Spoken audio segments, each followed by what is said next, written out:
اے پیغمبر، تم دیکھو گے کہ مومنوں کے ساتھ سب سے زیادہ دشمنی کرنے والے یہودی اور مشرک ہیں، اور دوستی کے لحاظ سے مومنوں سے قریب تر ان لوگوں کو پاؤ گے جو کہتے ہیں کہ ہم نصارہ ہیں۔ یہ اس لیے کہ ان میں عالم بھی ہیں اور مشائخ بھی،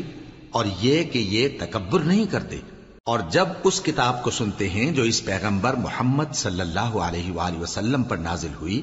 تو تم دیکھتے ہو کہ ان کی آنکھوں سے آنسو جاری ہو جاتی ہیں، اس لیے کہ انہوں نے حق بات پہچان لی،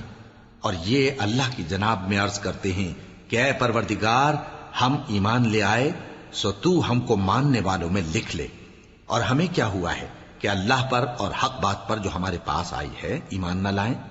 اور ہم امید رکھتے ہیں کہ ہمارا پروردگار ہم کو نیک بندوں کے ساتھ بہشت میں داخل کرے گا۔ پس اللہ نے ان کو اس کہنے کے سبب بہشت کے باغ عطا فرمائے